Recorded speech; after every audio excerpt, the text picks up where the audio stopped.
Mic check.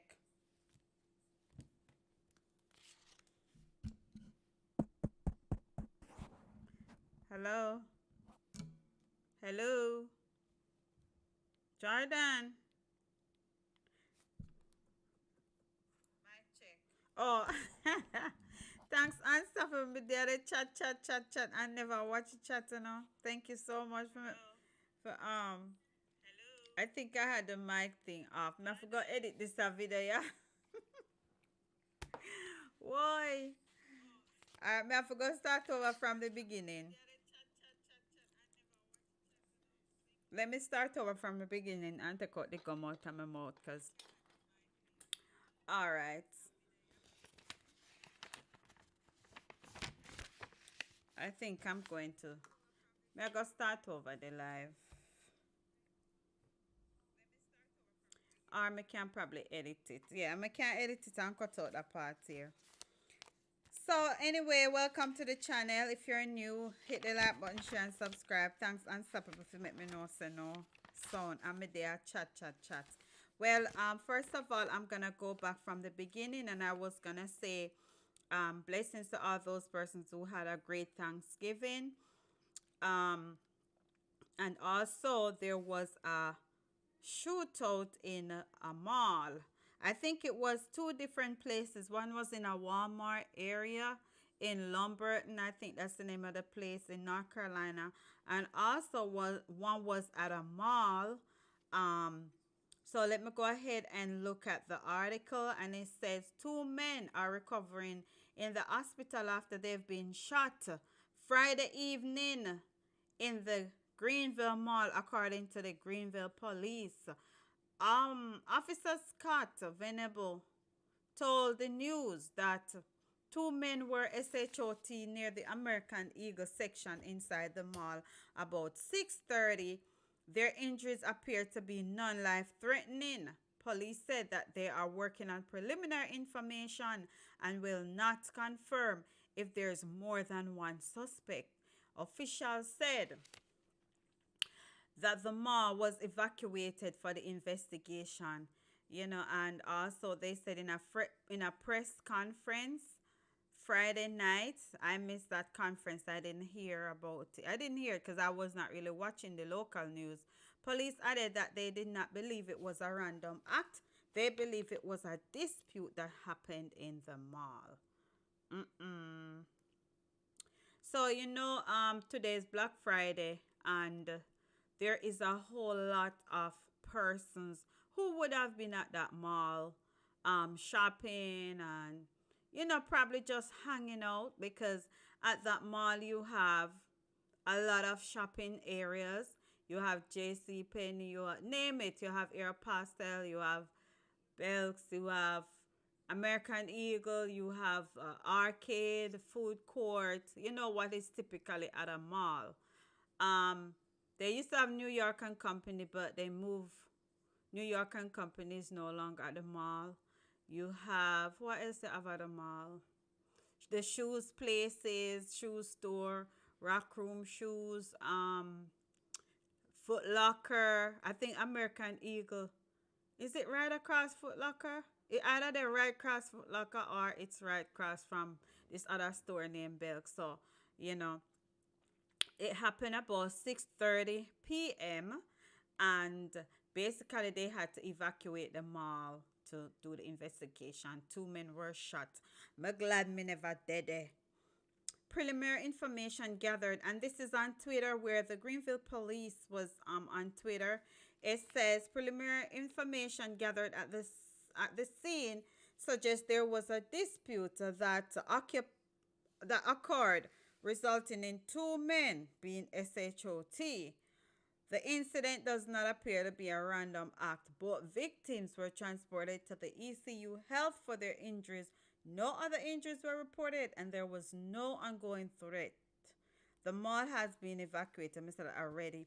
And a viewer said, because when you post stuff on Twitter, persons reply. One person replied and said, I am glad my sister and dad got out before the shootings occurred. when they went to get dinner, as I said earlier, there's also a food court there. My heart almost dropped when I found out what happened. And this other person said, I thought they weren't allowed to have guns in the mall.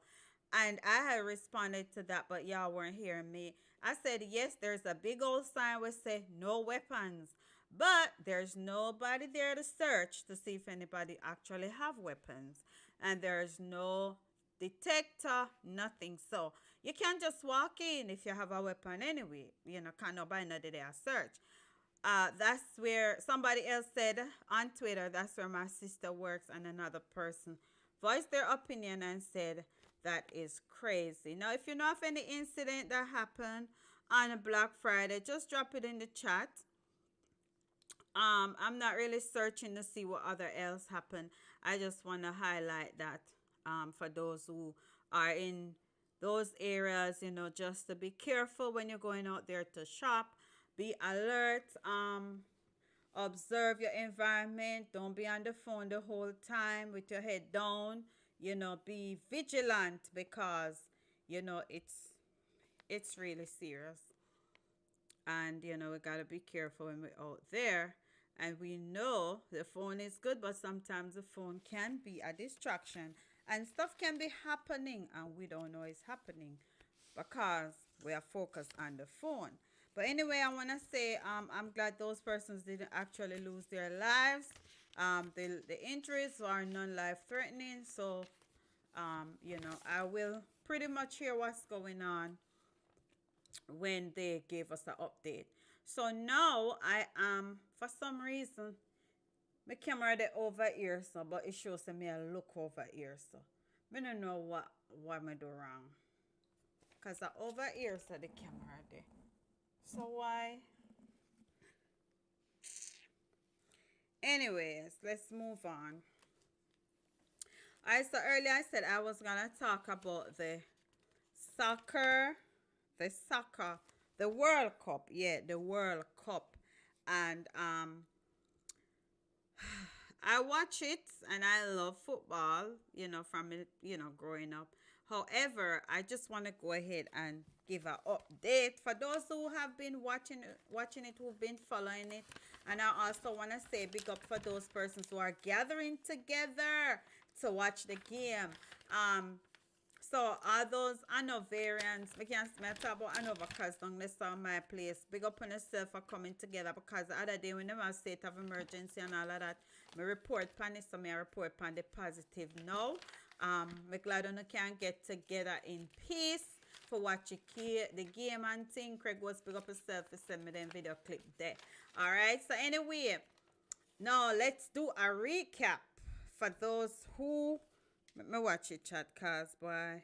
Me I help for your chat to myself and now look what I go on pan the chat. James Gap. Anyway, so for those who are not watching, who have not been watching and keeping themselves posted, this is what's going on. So, wait, when my first page there.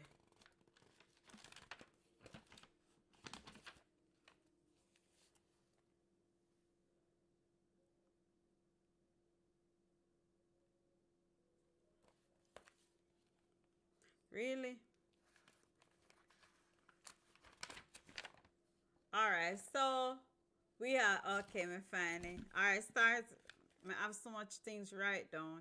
All right, so the World Cup kicked off November 20, where we had one game, and that first game was with Qatar and Ecuador. All right,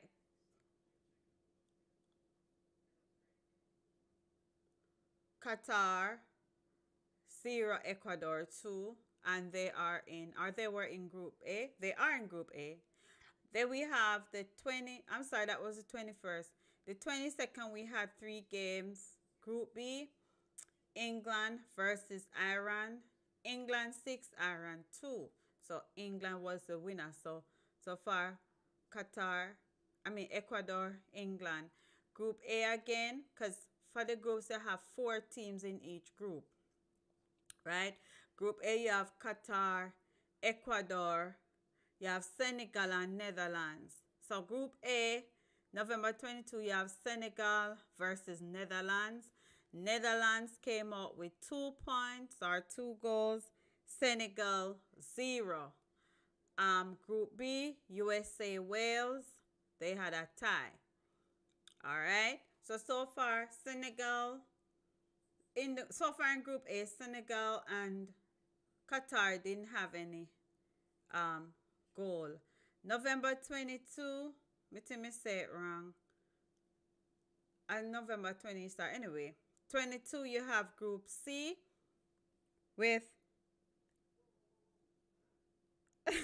number 22 you have Group C, Argentina versus Saudi Arabia. Argentina 1, Saudi Arabia 2. Then Group C again, you have Morocco versus Poland. No points. Then tie with 0. Group E, Germany versus Japan. Germany 1, Japan 2.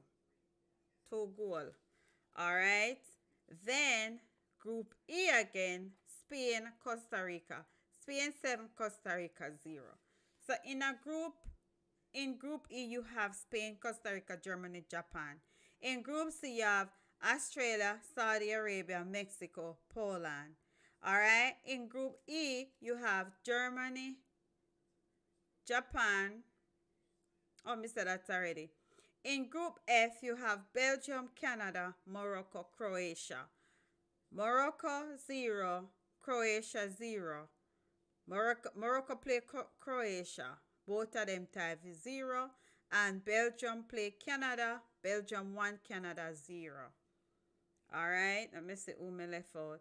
Then Group D, you have Denmark versus Tunisia and France versus Australia.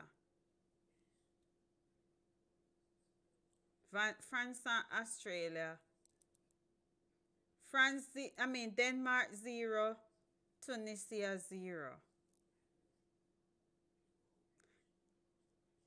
I don't understand how I never write France and Australia score this. So.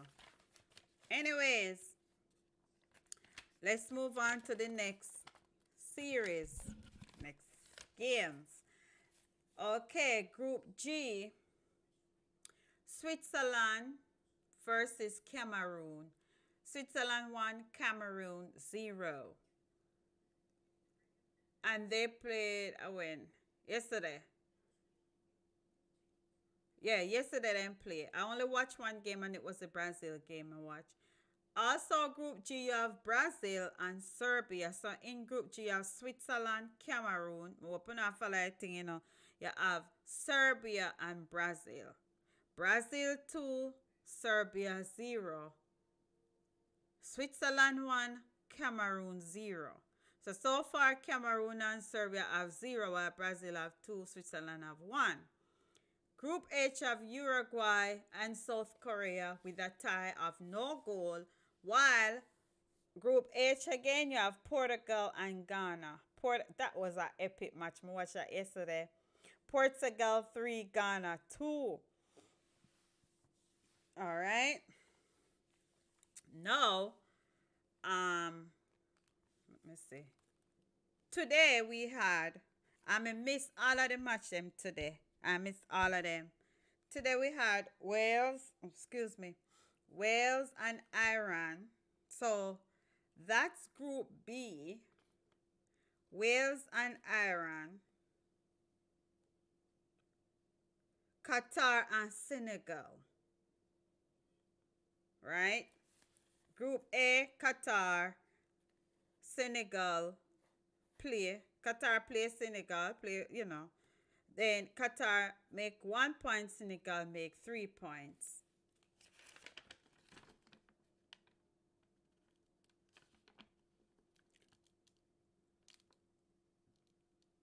I forgot to write this better.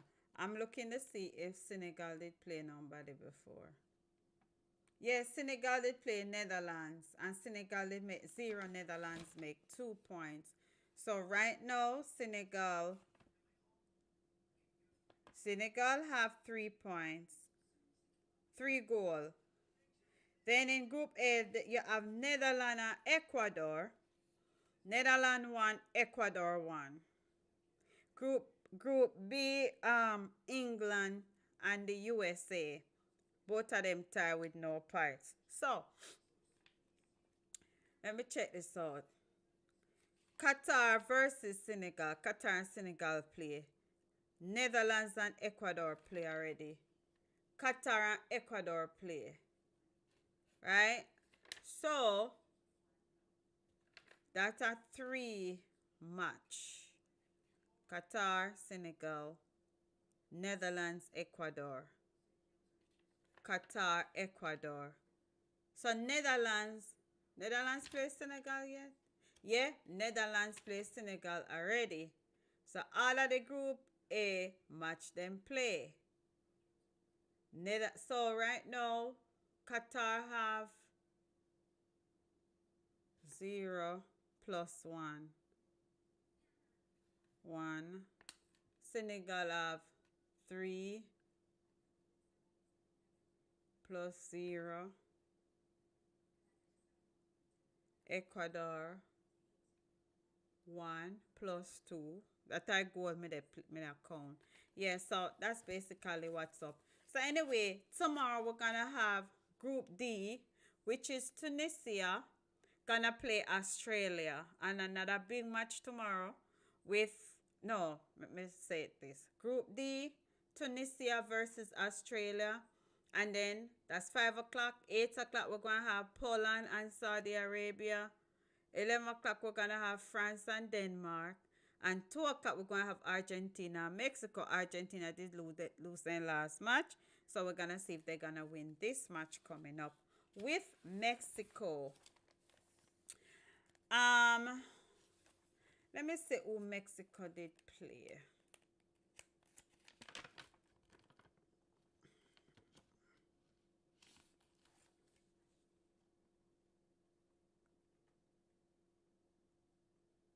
I may not have that. Well, it is there somewhere. So that's what's up for the updates with regards to the World Cup. So I'm gonna throw some soccer ball in the chat if you can't find none. Alright, let's see what's going on in the news.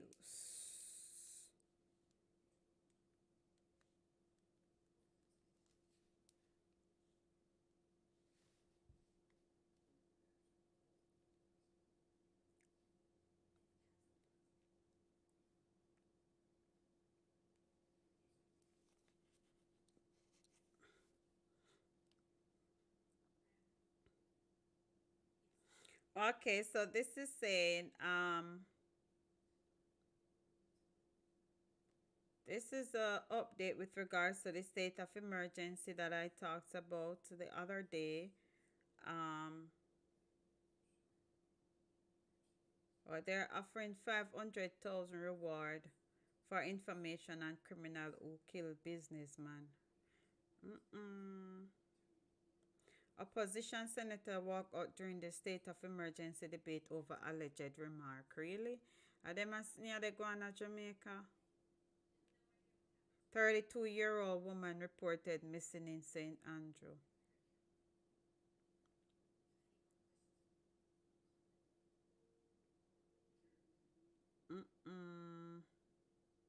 Alright, let me see what they say about here. So, the state of emergency. Boy, this is too long for me read, brother. This is too long for me read. Let me see if it go play. It's too long for me read.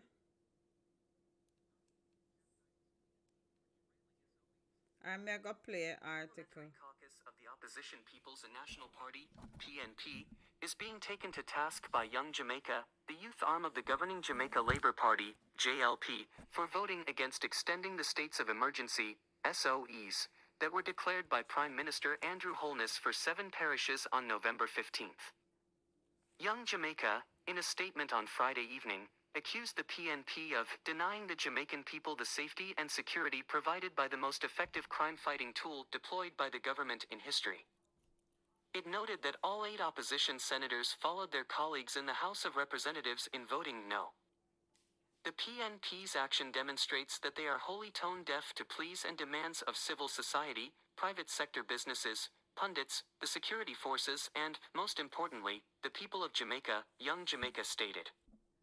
After securing the required two-thirds majority vote that was needed in the House of Representatives on Tuesday to extend the emergency measure until January 14th, as the Prime Minister intended, the government needed the support of at least a single opposition senator to achieve the two-thirds threshold in the upper house, which is made up of 13 government and 8 opposition senators.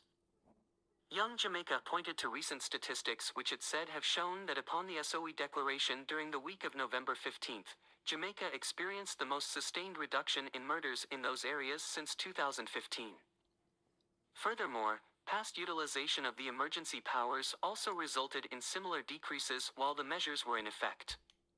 The Mark Golding-led PNP's arguments that the measures are ineffective fly in the face of these facts, Young Jamaica argued. It then launched into the PNP, stating that the parliamentary voting record of opposition members on the issue of security and public order begs the question, is Mark Golding and the PNP willing to put the best interest of all Jamaicans over sheer politicking to oppose for opposing's sake? The JLP youth arm also pointed to what it called the lackluster years of governance by successive PNP administrations which it said had consistently defunded the security forces and hampered their crime-fighting ability, which led to the rampant proliferation of gangs, guns, violence and a 190% increase in the murder rate between 1990 to 2007. It must be said to the PNP that to reject the SOE is to endanger the lives and livelihoods of all Jamaicans, young and old, rich and poor, male and female. To play politics while many communities are under siege by criminal elements is inexcusable, and must be condemned, said Young Jamaica President, Rohan Walsh. Well, that's the end of another video for tonight. If you're new to the channel, when you're watching this, remember to hit the subscribe button and stay safe out there. You know, it's coming on to Christmas, a lot of stuff going on, so please be vigilant, please be mindful of your environment, and also